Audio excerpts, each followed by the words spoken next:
So this is a quick demo of how to use your miniature version of your salon steamer. So if you've got the larger version that's normally on wheels, then this is exactly the same, but it's a tabletop one.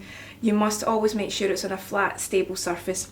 And what I can show you is that the little chamber that you put the water in just now is empty, but if you try to turn it on, this is the warning that will let you know that there's either no water or not enough water in it, so you'll never go too far. So it's a safety thing, because if your water does go down too far, it can start to spit and you don't want to burn your client. So always put in purified water or boiled water, and normally it is at the top, and you've got a little safety line and it'll tell you where the water should not go below, but also where your maximum is. So we're just going to pop enough water in just now. Do your safety checks first and always make sure that this is secure, because the last thing you want is for the compartment to come loose when the hot water is in. So give it a quick check first before you start.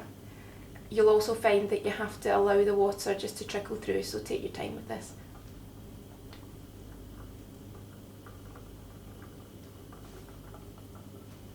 And we're just about there.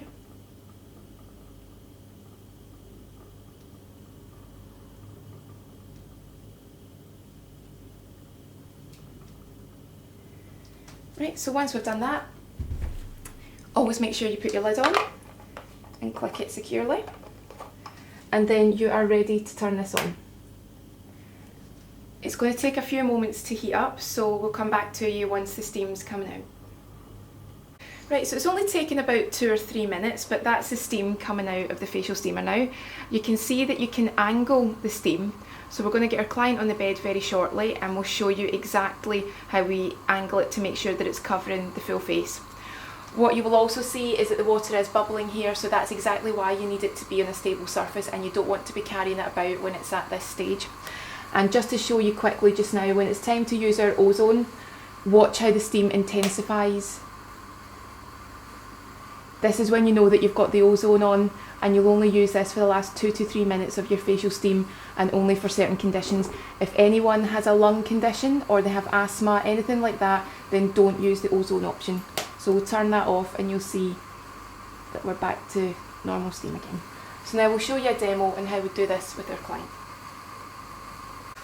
So this is just a very quick demo to show you how we use the facial steamer on the face. So our client isn't getting a facial just now, it's just a really quick demonstration for you. So the steamer is about a towel's distance if you're really not sure where to put it. Always make sure that it's no closer than that, because you run the risk of burning the skin. When you turn on the facial steamer, angle the nozzle away from the client in case the water spits.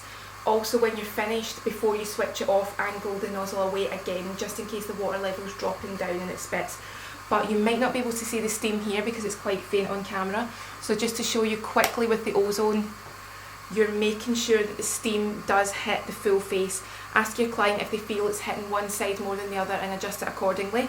But just if I move the steam the wrong way, you'll see how it could quite easily miss the client. So what you've got to do is angle it left to right and up and down, just to make sure that you get it in the right place. Don't steam for any longer than about 5 to 10 minutes, because it is just to warm up the pores for the next treatments or to do extractions. And only use the ozone if the client has oily skin, congestion, and like we said, do not use it if anyone suffers from asthma or any lung conditions.